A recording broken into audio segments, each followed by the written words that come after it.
Good morning, my dear students. Welcome back you for income tax session.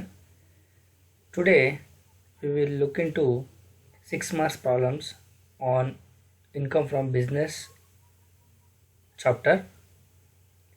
Let me see what are the problems they have asked in the previous years. First problem ಈ ಥರ ಇದೆ. Bengaluru university 2013 ಅಲ್ಲಿ 6 ಮಾರ್ಕ್ಸ್ಗೆ ಕೇಳಿದ್ದಾರೆ ನೋಡಿ. Shrimati Chamundeshwari, a resident of Mysore, runs a cloth business. Her profits and loss account for the year ending 31st March 2020 was as follows. Profit and loss account given. So debit side, salary to staff 10 lakhs, rent, rates and taxes 6 lakhs, to general expenses 8 lakhs, net profit 6 lakh 40,000 rupees. Credit side, gross profit 30 lakhs, interest on post office saving bank account 40,000, total same 30 lakh 40,000. Adjustments given. Salary includes proprietor salary 1 lakh 20,000 rupees and general expenses includes 2 lakh rupees spent for daughter's wedding. Compute taxable income from business for the assessment year 2020-21. This is a problem they have given in the year of 2013. So problem ಓದಿದ್ಮೇಲೆ ನಾವು take a solution. Computation of taxable business income of Chamundeshwari for the assessment year 2020-21. Take two columns, amount column, one inner column, another one is outer column and particular column.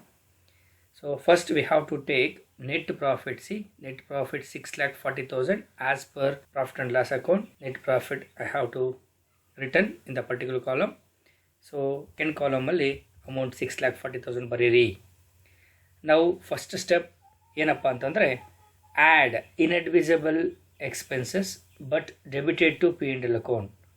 Inadmissible expenses ಆಗಿದ್ದು ಅದು ಬಿಸ್ನೆಸ್ಗೆ ಸಂಬಂಧಪಟ್ಟಿಲ್ಲ, ಅವನು debit side profit loss ಅಕೌಂಟಲ್ಲಿ ಬರೆದಿದ್ದಾನೆ, ನಾವು ಅದನ್ನು add ಮಾಡಿ net ಪ್ರಾಫಿಟ್ಗೆ take heading. And what are the first point? Proprietor salary. See, actually salary to staff is very admissible to business, but in the adjustment given, proprietor salary included in the salary to staff. So far that is personal, we should give addition, ಮತ್ತೆ again addition ಮಾಡಿ. So take in first column 1,20,000 what have mentioned in the adjustment. And next, amount spent for daughter's marriage included in general expenses. General expenses also very important for business, but adjustment given, that is included 2 lakh rupees for daughter's wedding, that is purely personal. So for again add back to net profit 2 lakh rupees. Take inner column, ಎರಡು items total ಮಾಡಿ we will get 3,20,000 rupees. So take into second column 6,40,000 plus 3,20,000 ಎರಡನ್ನೂ add ಮಾಡಿ we will get one amount, that is 9,60,000. Now second step, less admissible expenses but not debited and non-business incomes credited. These are all the items we have to less. So admissible ಆಗಿದ್ದು debit side ಬರೆದಿಲ್ಲ, business income ಅಲ್ಲದೆ ಇದ್ರೂ ಅವನು credit side ಬರೆದಿದ್ದಾನೆ. C, ನಮ್ಗೆ ಕಾಣಿಸ್ತಾ ಇದೆ gross profit ಬಿಸ್ನೆಸ್ಸೇ. Interest on post office saving bank account ಕಾಣಿಸ್ತಾ ಇದೆಯಲ್ಲ 40,000, this is non business income. Exemption ಅದೂ ಅಂಡರ್ ಸೆಕ್ಷನ್ 10 ಸಬ್ ಸೆಕ್ಷನ್ 15 ಅಲ್ಲಿ ಬರುತ್ತೆ. ಸೊ ಹಾಗಾಗಿ ಅದನ್ನು ನಾವು ಇಲ್ಲಿ ತಗೋಬೇಕು. Less non business and non taxable income shown in the profit loss account. So ಅದನ್ನ ಬರ್ಕೊಂಡಿದ್ದೀನಿ. ಸೊ ಬರ್ಕೊಂಡಾದ್ಮೇಲೆ ಈಗ interest on post office saving bank account ಅಂತ ಬರ್ಕೊಳ್ಳಿ. ಅಮೌಂಟ್ 40,000, ಒಂದೇ ಒಂದು ಐಟಮ್ ಇರೋದ್ರಿಂದ ಟೇಕ್ ಸೆಕೆಂಡ್ ಕಾಲಮ್ 40,000. 9,60,000 40,000 ಕಳೀರಿ, 9,20,000 ಬರುತ್ತೆ. That 9,20,000 will be treated as taxable income from business. Next ಅದೇ ಥರದ್ದೇ 2013 ಒಂದು ಕೇಳಿದ್ದಾನೆ. ಇನ್ನೂ ಒಂದು ಪ್ರಾಬ್ಲಮ್ ನೋಡೋಣ. See, look into problem. Discuss with reasons the admissibility of the following expenses while computing profits and gains of business. Bengaluru university, November 2013. So what the problem given? Income tax paid 30,000 rupees. Outstanding GST of previous year paid during the year 20,000. Interest paid on loan taken for daughter's marriage 8,000 rupees. Loss due to robbery 50,000. Legal expenses 10,000 to defend the assessee's titles to his assets. So this is the problem. 5 points given. So 5 pointsಗೆ ಅಡ್ಮಿಸಬಲ್ಲ not ಅಡ್ಮಿಸಬಲ್ಲ ಅಂತ ಬರೆದು reasons Y ಅಂತ ಬರೀಬೇಕಾಗತ್ತೆ. Heading ತಗೊಳ್ಳಿ. Statement showing the admissibility of expenses with reasons. I have taken 3 columns. One is expenses column or particular column, and another one is admissible or not admissible. Means business expenses or non-business expense. Reasons why it is admissible or not ಅಂತ ಯಾಕೆ ಅಂತ ನೋಡ್ತೀವಿ. First point ನೋಡಿ ಬರ್ಕೊಂಡಿದ್ದೀನಿ. Income tax paid. Income tax paid is a personal, it is not a business expenses. So first ಕಾಲಮಲ್ಲಿ ಬರೀರಿ not admissible ಅಂತ. Second column reason ಕಾಲಮಲ್ಲಿ ಬರೀರಿ ದಿಸ್ ಈಸ್ ಪರ್ಸ್ನಲ್ ಅಂತ. Okay. Next outstanding G S T of previous year paid during the year. See G S T is the goods and service tax is the purely business expenses, it is admissible. Outstanding means it is A due, previous ಇಯರಲ್ಲಿ ಬಾಕಿ ಇತ್ತು, but previous ಇಯರಲ್ಲಿ ಬಾಕಿ ಇರೋದನ್ನು previous ಇಯರಲ್ಲಿ pay ಮಾಡಿದ್ದಾನೆ. So ಅದನ್ನು ನಾವು hello ಮಾಡಬೇಕು, admissible ಅಂತ ತಗೋಬೇಕು. ಸೊ ರೀಸನ್ನು ಬರೀರಿ, ಇದು ಬಿಸ್ನೆಸ್ ಎಕ್ಸ್ಪೆನ್ಸಸ್ ಅಂತ ಬರೀರಿ. ಸೊ 43B ನಮ್ಗೆ ಹೇಳುತ್ತೆ ನೋಡಿ, ಸೆಕ್ಷನ್ 43B, indirect taxes are admissible only when paid. So ನಾವು ಟ್ಯಾಕ್ಸಸ್ಸು ಪೇ ಮಾಡಿದಾಗ ಮಾತ್ರ ಅದು ಅಡ್ಮಿಸಬಲ್ ಅಂತ ಸೆಕ್ಷನ್ 43B ಹೇಳುತ್ತೆ. ಸೊ ಇಲ್ಲಿ ಪೇಯ್ಡ್ ಆಗಿದೆ, ಹಾಗಾಗಿ ಔಟ್ಸ್ಟ್ಯಾಂಡಿಂಗ್ ಇತ್ತು, ಪೇಯ್ಡ್ ಆಗಿದೆ, ಅಡ್ಮಿಸಬಲ್ ಆಗಿದೆ. Next interest paid on loan taken for daughter's marriage 8,000 rupees. This is purely personal. They taken loan for his daughter marriage, so not for business. So it is inadmissible or not admissible because personal. So reason ಅನ್ನು ಹಂಗೆ ಬರೀತಿ ನೋಡಿ. So personal ಅಂತ ಬರದೆ, personal expenses ಅಂತ ಬರದೆ. Loss due to robbery. So ಬಿಸ್ನೆಸ್ಸಲ್ಲಿ ಲಾಸಸ್ಸು ರಾಬರಿಯಿಂದ, ಥೆಫ್ಟಿಂದ ಆಗುತ್ತೆ. ಸೊ ಹಾಗಾಗಿ ಇದನ್ನು ಅಡ್ಮಿಸಬಲ್ ಮಾಡಿ. ಇಲ್ಲಿ ಇನ್ನೊಂದು ಕಂಡೀಷನ್ ಇರುತ್ತೆ, ಏನಪ್ಪ ಅಂತಂದರೆ ಇಫ್ ಅಸೆಸಿಂಗ್ ಆಫೀಸರ್ ಅದನ್ನು ಎವಿಡೆನ್ಸನ್ನು ಡಾಕ್ಯುಮೆಂಟ್ನ ಸ್ಯಾಟಿಸ್ಫೈ ಆಗಬೇಕು, ಇಲ್ಲ ಅಂದರೆ ಅದು ಇನ್ಅಡ್ಮಿಸಬಲ್ ಆಗುತ್ತೆ. ಸೊ ಅದನ್ನು ಇಲ್ಲಿ ಬರೀಬೇಕು. Loss on account of theft or robbery is admissible, ಒಪ್ಕೊಳ್ತೀವಿ. However if the assessing officer is not satisfied with the evidence and afforded, ಅಂದರೆ ನಮ್ಮ business person, clerk or the accountant must be provide the documents which is asked by assessing officer. If not satisfied by assessing officer it is inadmissible ಅಂತ ಅರ್ಥ ಆಯ್ತಾ. Next legal expenses 10,000 rupees to define the assessee's titles to his asset. So purely ಇದು admissible. So ಅವನ ಅಸೆಟನ್ನು prove ಮಾಡ್ಕೊಡೋಕ್ಕೆ. ಆದರೆ ರೀಸನಲ್ಲಿ ಏನು ಬರಿತೀವಿ ಗೊತ್ತಾ, ಈ ಲೀಗಲ್ ಎಕ್ಸ್ಪೆನ್ಸಸ್ ಅಲೋಯಬಲ್ಲೆ ಯಾವಾಗ ಅಂದರೆ ಅಸೆಟ್ಟು ಬಿಸ್ನೆಸ್ಗೆ ಸಂಬಂಧಪಟ್ಟಿದ್ದರೆ. ಅಸೆಟ್ ಏನಾದರೂ ಬಿಸ್ನೆಸ್ ಸಂಬಂಧಪಟ್ಟಿಲ್ಲ ಅಂತಂದರೆ ಅದು ಇನ್ಅಡ್ಮಿಸಬಲ್. ಸಂಬಂಧಪಟ್ಟಿಲ್ಲ ಅಂದರೆ ಪರ್ಸ್ನಲ್ ಆಗಿರುತ್ತೆ. So treated as business expenses, ಅದರಲ್ಲಿ ಡೌಟ್ ಇಲ್ಲ. ಯಾವಾಗ asset belongs to business. If asset belongs to personal ಆದರೆ ಅದಕ್ಕೆ ಸಂಬಂಧಪಟ್ಟಿರೋ ಖರ್ಚನ್ನು ಇನ್ಅಡ್ಮಿಸಬಲ್ ಅಂತ ಮಾಡಬೇಕು ಅಂತ ಹೇಳೋದು. ಓಕೆನಾ. ಇಷ್ಟು ಈ ಥರ ರೀಸನ್ಸು ಅಡ್ಮಿಸಬಲ ನಾಟ್ ಅಡ್ಮಿಸಬಲ್ ಅಂತ ಬರೆಯುವಂಥದ್ದು. ಪ್ಯೂರ್ಲಿ 6 ಮಾರ್ಕ್ಸು ನಮಗೆ ಸಿಗುತ್ತೆ. ಸೊ ಇನ್ನೂ ಒಂದು ಪ್ರಾಬ್ಲಮ್ ನೋಡೋಣ. Shri Ganesh is businessman from Bangalore.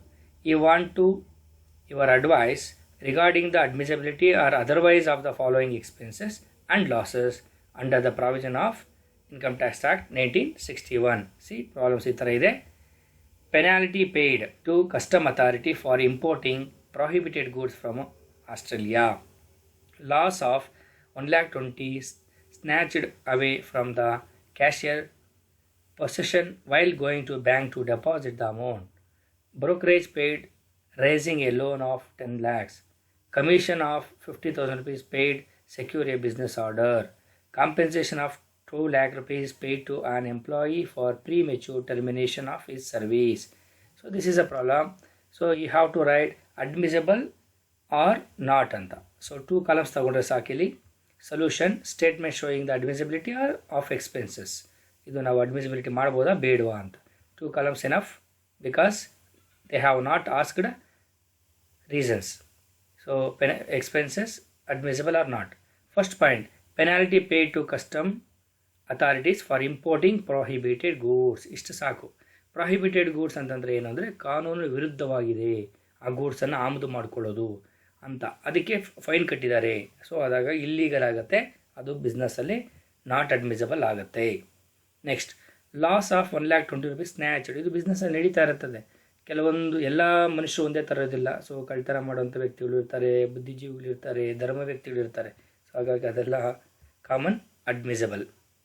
Next, brokerage paid for raising a loan. So loan ಅಂದರೆ ಇಲ್ಲಿ ಅಸಂಪ್ಷನ್ ಮಾಡ್ಕೊಳ್ಳಿ ಬಿಸ್ನೆಸ್ಗೋಸ್ಕರನೇ ಲೋನ್ ಮಾಡ್ತಾ ಇದ್ದೇನೆ ಅಂತ, ಹಾಗಾಗಿ ಇದನ್ನ ಅಡ್ಮಿಸಬಲ್ ಮಾಡಿ.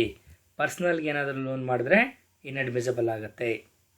ಸೊ ಆವಾಗ ಬ್ರೋಕರೇಜ್ ಎಲ್ಲ ಕೊಡಬೇಕು, ಕಮಿಷನ್ನು, ಬ್ರೋಕರೇಜು, ಡಿಸ್ಕೌಂಟ್ಸು ಇವೆಲ್ಲ ಕೊಡಬೇಕು, ಬಿಸ್ನೆಸ್ಸಲ್ಲಿ common. Next, commission 50,000 rupees paid to secure a business order. ಒಂದು ಬಿಸ್ನೆಸ್ ಆರ್ಡರ್ನ ಪಡ್ಕೊಳ್ಳೋದಕ್ಕೋಸ್ಕರ ಸೊ 50,000 ರೂಪಾಯಿ ಕಮಿಷನ್ ಕೊಡ್ತಿದ್ದಾನೆ ಯಾರಿಗೋ, ಬ್ರೋಕರ್ಗೆ. So it is very very essential. Because of ನಾವು ಕಮಿಷನ್ಸು, ಡಿಸ್ಕೌಂಟ್ಸು ಕೊಟ್ರೇ ನಮ್ಮ ಸೇಲ್ಸು ಅಥವಾ ನಮ್ಮ ಬಿಸ್ನೆಸ್ಸು ಸ್ಟ್ಯಾಂಡ್ ಆಗೋದು. ಬಿಕಾಸ್ ಆಫ್ ಕಾಂಪಿಟೇಷನ್ ಮೋರ್ ಇರೋದಾಗ ಇವೆಲ್ಲ ನಾವು ಟೆಕ್ನಿಕ್ಸ್ ಬಳಸಬೇಕಾಗತ್ತೆ. ಸೊ ಅಡ್ಮಿಸಬಲ್ ಮಾಡಿ. Next, compensation of 2 lakh rupees paid to an employee for ಪ್ರೀಮೆಚ್ಯೂರ್ಡ್ termination of his service. ಅವನ ಸರ್ವಿಸಿಂದ ನಿವೃತ್ತಿ ಹೊಂದುತ್ತಾ ಇದ್ದಾನೆ, ಅವನಿಗೆ ನಿವೃತ್ತಿ ಜೀವನ ಚೆನ್ನಾಗಿರಬೇಕು ಅಂತ ಒಂದು 2 lakh ರೂಪೀಸ್ ಕೊಡ್ತಾ ಇದ್ದಾರೆ. ಸೊ ಇದು ಪ್ಯೂರ್ಲಿ ಬಿಸ್ನೆಸ್. ಯಾಕೆ ಅಂದರೆ ಬಿಸ್ನೆಸ್ಸಲ್ಲಿ ಇದು ಆಚರಣೆಯಲ್ಲಿರುತ್ತೆ, ಇದು ಮ್ಯಾಂಡೇಟ್ರಿನೂ ಆಗಿರುತ್ತೆ. ಹಾಗಾಗಿ ಇದನ್ನು ಅಡ್ಮಿಸಬಲ್ ಮಾಡೋದ್ರಲ್ಲಿ ತಪ್ಪಿಲ್ಲ. ಸೊ ಇಷ್ಟು ನಮಗೆ 6 ಮಾರ್ಕ್ಸ್ಗೆ. ಇನ್ನೂ ಒಂದು ಪಾಯಿಂಟ್ ಸೇರಿಸ್ಕೊಡ್ತಾನೆ. ಇದು 5 ಮಾರ್ಕ್ಸ್ಗೆ ಮೊದಲು ಪ್ಯಾಟ್ರನ್ನು, 5 ಮಾರ್ಕ್ಸ್ಗೆ. ನೆಕ್ಸ್ಟು ಇನ್ನೂ ಒಂದು ಪ್ರಾಬ್ಲಮ್ ನೋಡೋಣ. BBAಗೆ 2017 ಕೇಳಿದ್ದಾನೆ. ಕ್ವಶನ್ ಈ ಥರ ಇದೆ. ಮಿಸ್ಟರ್ ಬಾತಿಯೇರಿಯಾ is the owner of business. His profit and loss account for the year ending 31/3/2020 is as follows. Compute income from business. So problem ಈ ಥರ ಇದೆ ನೋಡಿ. ಪರ್ಟಿಕ್ಯುಲರ್ಸ್ ಡೆಬಿಟ್ ಆ್ಯಂಡ್ ಕ್ರೆಡಿಟ್ ಎರಡು ಸೈಡ್ ಕೊಡ್ತಾನೆ. Rent 60,000, establishment charges 50,000, general charges 20,000, house hold expenses 6,500, commission 1,500, reserve for bad dates 5,000, advertisement 10,000, repair house property 15,000, income tax 20,000, depreciation 10,000, net profit 4,02,000, total 6 lakhs. Credit side also interest on government securities 25,000, rent from house property 25,000, same amount to 6 lakhs. Both the side, debit side and credit side ide. Adjustments given, 2 adjustments only available in the problem. Actual bad debts amounted to 2,000 rupees. Depreciation for the year amounted to 6,000 rupees. So ಇಷ್ಟು amount, ಇಷ್ಟು adjustments ಕೊಟ್ಟಿದ್ದಾನೆ. So ಈ adjustments ಮತ್ತು ಪ್ರಾಬ್ಲಮ್ನ ಓದಿದ ಮೇಲೆ ನಾವು ಪ್ರಾಬ್ಲಮ್ನ ಮಾಡಬೇಕೀಗ. ಈಗ ನಮ್ಮ ಪ್ರಾಬ್ಲಮಲ್ಲಿ ಹೆಡಿಂಗ್ ತಗೊಳ್ಳಿ, solution, computation of taxable income from business for the assessment year 2020-21. Particular column ತಗೊಳ್ಳಿ, 2 ಅಮೌಂಟ್ ಕಾಲಮ್ ತಗೊಳ್ಳಿ. First net profit as per profit and loss account ಬರ್ಕೊಳ್ಳಿ. Net profit as per profit and loss ಅಕೌಂಟಲ್ಲಿ ನಮ್ಮ ಪ್ರಾಬ್ಲಮಲ್ಲಿದೆ. So 4,02,000 rupees available.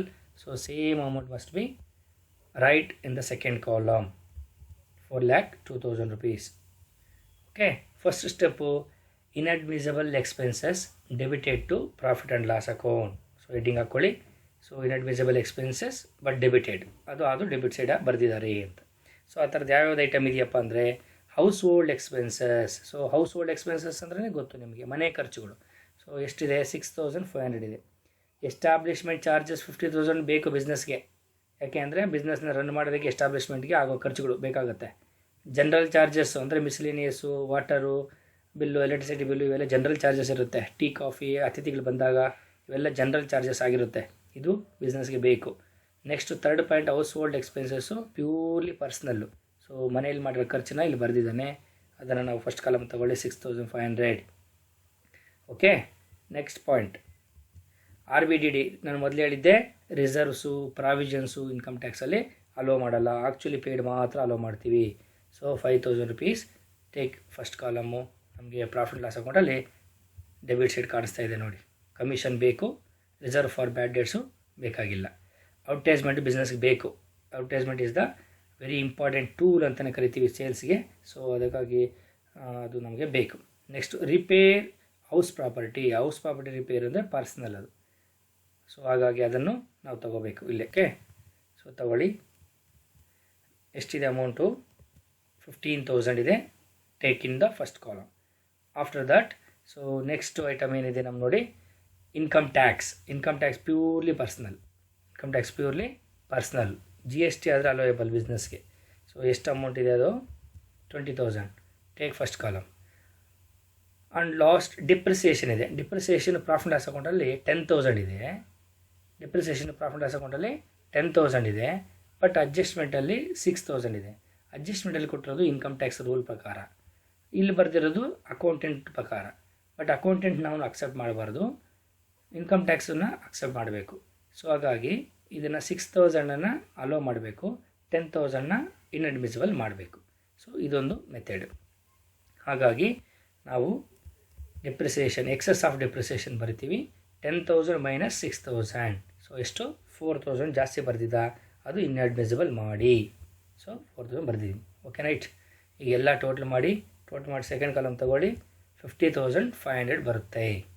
So 4,02,000 and 50,500 ಎರಡು total ಮಾಡಿ second ಕಾಲಮಲ್ಲಿರೋದು we will get 4,52,500. Okay, second ಸ್ಟೆಪ್ಗೆ ಬನ್ನಿಮ್ಮ.